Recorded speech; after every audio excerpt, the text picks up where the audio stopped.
Pessoal, hoje não tem web aula, tá? Nós voltaremos com ela amanhã. As nossas web aulas aqui no YouTube ocorrem de terça a sexta às 10 horas da noite, obviamente aqui no YouTube. E nós fazemos essas web aulas para falar do livro E daí? Desmitificando a farsa Bolsonaro, o livro que está ali atrás.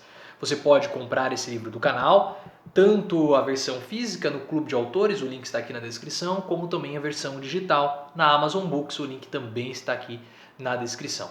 Caso você tenha perdido alguma das últimas aulas, também na descrição tem uma playlist falando com as nossas últimas aulas, tá bom? Então amanhã, 10 horas, voltamos para falar sobre o Gabinete do Ódio. Eu acredito, agora conversando sobre o vídeo, eu acredito que vocês conheçam o portal O Antagonista, o portal do Diogo Bainardi e daquele outro rapaz que fica toda hora assim com a sobrancelha. Tem até um bicho passando aqui na minha frente, ele fica assim com a sobrancelha. É alguma coisa. Esqueci o nome dele. Me fugiu. O nome dele, infelizmente, me fugiu.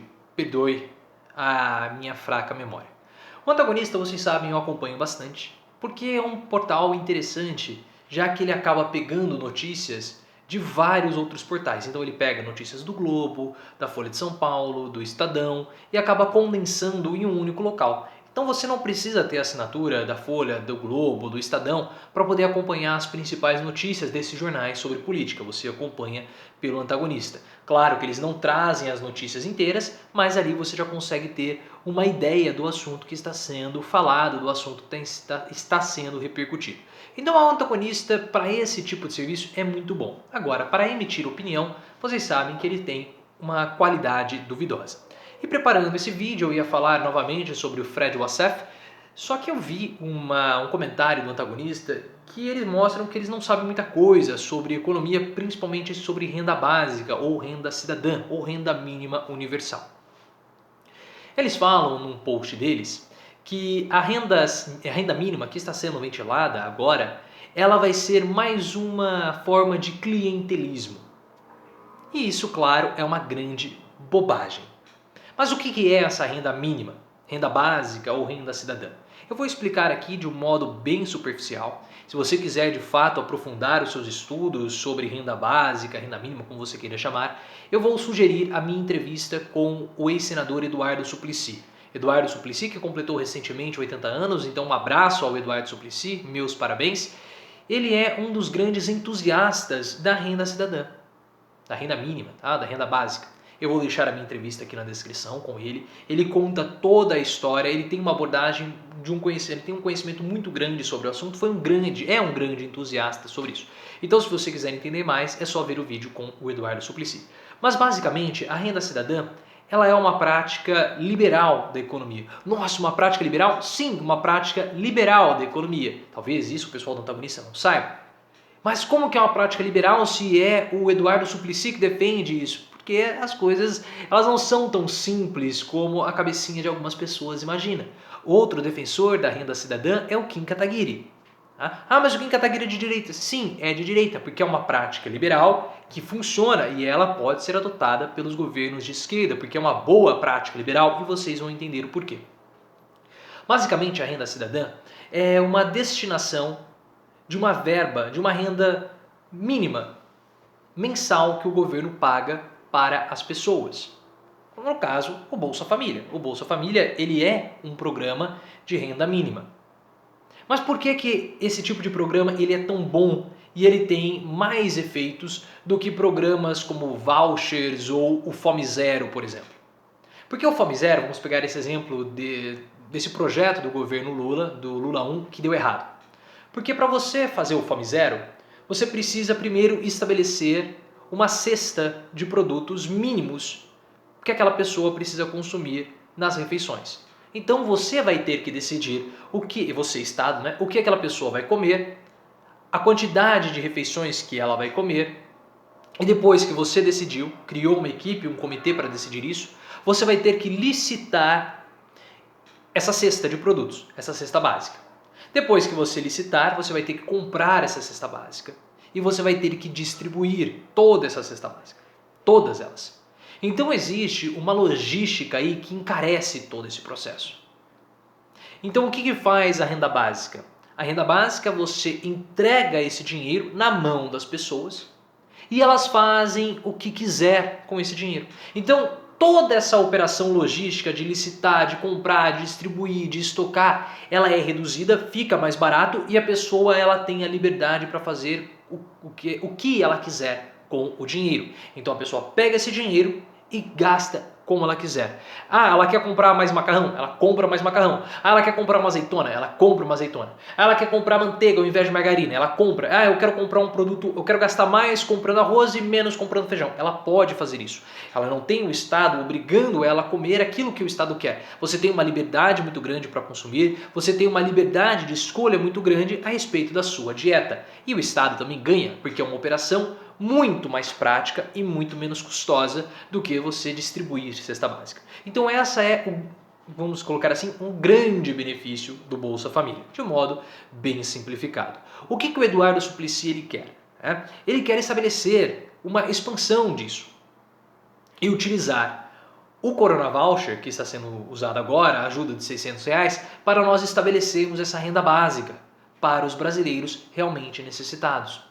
E algumas experiências em outros países, como no caso da Finlândia, a renda básica ela ajudou as pessoas a terem uma autoestima e uma segurança social, uma segurança familiar, uma segurança de vida maior. Porque mesmo aqueles que estavam sem empregos, quando eles têm uma renda que é o suficiente para conseguir ali pelo menos manter as suas contas e se alimentar, elas ficaram mais seguras, melhoraram a sua autoestima.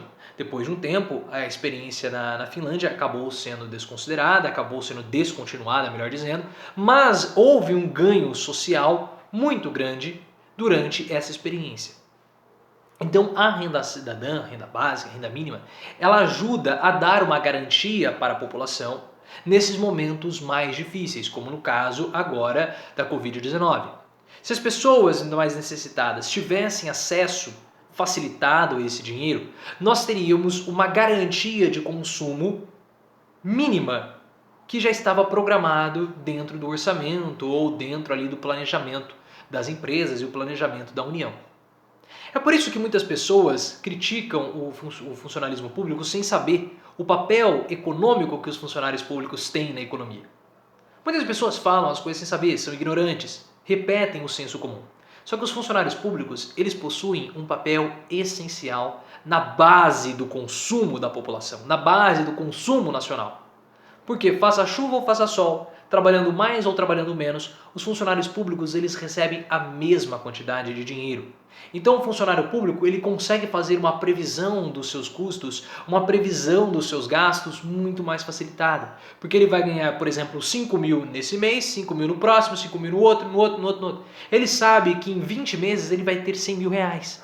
E dessa forma ele consegue fazer um financiamento mais longo, ele consegue fazer um financiamento mais curto, ele sabe o que ele pode gastar. E com isso você tem garantido com os funcionários públicos uma parcela de consumo, uma quantidade de dinheiro sendo injetado mensalmente na economia. Então os funcionários públicos eles são uma base de sustentação do consumo nacional. Por isso que é importante ter os funcionários públicos. E aí você tem um monte de gente falando bobagem a respeito dos funcionários públicos. São os ignorantes. Mas voltando ao assunto da renda mínima, que o antagonista está falando que vai gerar clientelismo. Tá? O que seria esse clientelismo? As pessoas elas ficariam escravas, no caso, dessa renda básica. E seria feito, nas palavras do antagonista, a mesma coisa que o Bolsa Família fez. Né? As pessoas elas ficam presas ao Bolsa Família e por conta disso acabam votando sempre no mesmo candidato. É uma bobagem isso que eles estão falando. Uma bobagem, uma bobagem, bobagem, bobagem, bobagem. Por quê? Nós sabemos, aquelas pessoas que têm boa fé, que os principais programas de Lula não foram Bolsa Família. Os principais programas de Lula, que de fato geram gratidão na vida das pessoas, programa de cisternas e luz para todos. Programa de cisternas e luz para todos. E outra, se o pessoal do antagonista não sabe, nós temos na nossa economia 4 motores. 4 engrenagens que vão fazer a economia girar. O primeiro deles é comércio exterior. Então você produz aqui no Brasil, você produz no país local, vende para o mercado interno e o excedente você exporta, você vende para os outros mercados, gerando assim uma renda para você desovar essa demanda que está sobrando aqui em território nacional. O segundo motor é justamente o consumo interno, ou seja, as pessoas, a população, o consumo das famílias. É aquele leite que você compra no mercadinho, aquele saco de arroz, aquele feijão, aquele chocolate, esse mouse que você compra, tudo isso é consumo interno. E esse consumo interno vai acabar motivando, vai acabar impulsionando o terceiro motor, que é justamente a atividade empresarial.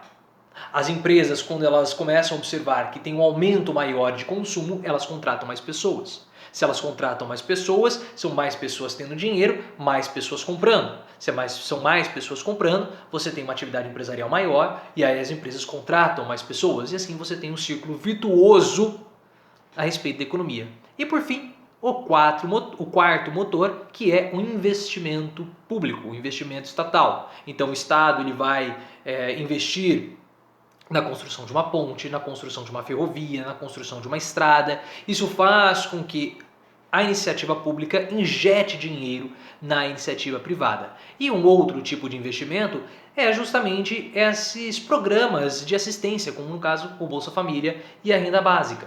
Porque aí o Estado coloca dinheiro na mão das pessoas, as pessoas consomem os produtos e isso acaba voltando para o Estado no formato de impostos. Mas por que o antagonista desconsidera tudo isso? Porque, e aqui está a grande jogada, o antagonista sabe que o Bolsonaro está querendo reformular o Bolsa Família. Se o Bolsonaro conseguir reformular o Bolsa Família e perpetuar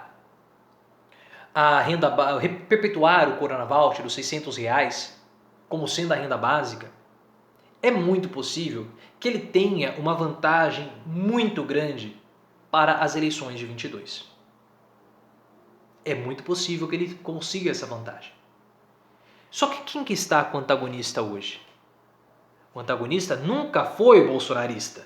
O antagonista sempre foi lavajatista. E hoje, um dos membros do antagonista que está escrevendo para a revista Cruzoé, que é a revista do antagonista, é justamente Sérgio Moro. E teve uma pesquisa recente de intenção de votos que mostrava Bolsonaro em primeiro e Sérgio Moro em segundo. Era num portal menor, um veículo, um centro de pesquisa menor. Eu não considerei tanto essa pesquisa. Tem lá uma indicação, serve apenas para ter uma noção. O Bolsonaro está com 23%, uma coisa assim. O Moro está com 19%, o Haddad com 13% ou 16% e o Ciro Gomes com 12%.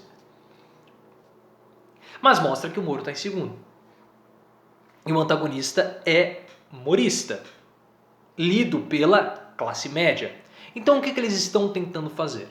Eles estão tentando imputar no Bolsonaro a mesma pecha que eles fizeram com o Lula. O Bolsa Família, aquela coisa, né? Tá dando peixe, não tá ensinando a pescar. Ele tá querendo fazer isso para comprar voto. O Corona Voucher está sendo utilizado para passar essa ideia de que votos estão sendo comprados. Há um clientelismo. O Bolsonaro quer fazer isso para comprar os eleitores. Mas isso tudo é uma grande bobagem. E até mesmo eles desconsideram o caráter liberal de uma política de renda básica. E eles falam, nós não temos esse dinheiro para pagar, isso acaba esgotando o tesouro. Mentira, porque se nós fizermos uma engenharia econômica, podemos dizer assim, uma reestruturação da nossa economia, olhando para o pagamento de juros da dívida, olhando para as operações compromissadas, nós podemos sim ter muito dinheiro em caixa. É claro que o governo está comprometido com os bancos, o que já acontecia desde lá da época do Lula.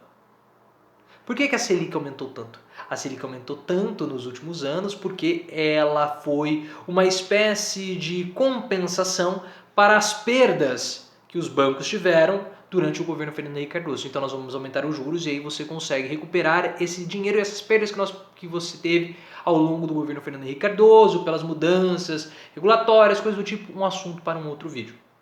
Mas para esse vídeo, o que interessa? Por que o antagonista está falando mal da renda cidadã? Desconsiderando todo esse conhecimento teórico sobre economia. Porque eles estão fechados com Sérgio Moro.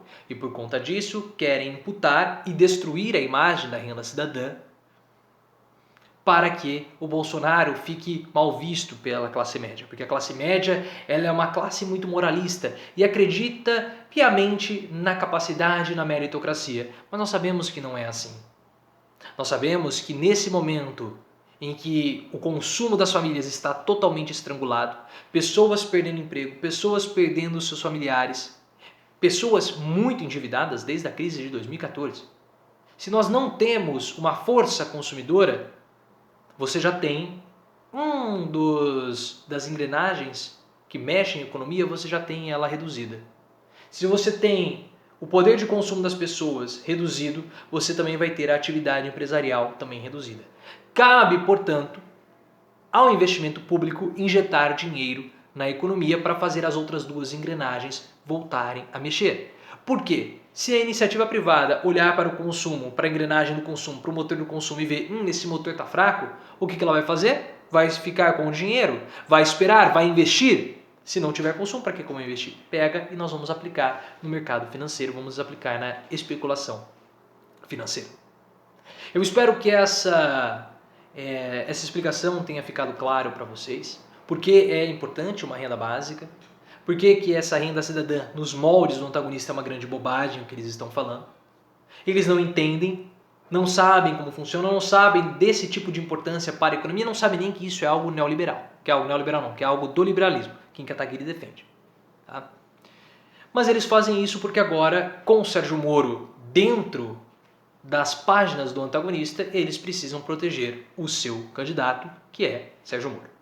Se você gostou desse vídeo, gostaria de convidá-lo para participar, convidá-la para participar do canal. Amanhã, web aula sobre o Gabinete do Ódio, 10 horas da noite. Convide alguém para fazer parte também, traga um amigo, vamos interagir juntos, vamos aprender, vamos estudar juntos esse assunto que é um assunto tão importante. Tá bom? Gostaria de contar com a sua participação também lá no meu Twitter, @profleoficial. Opa, não apertei.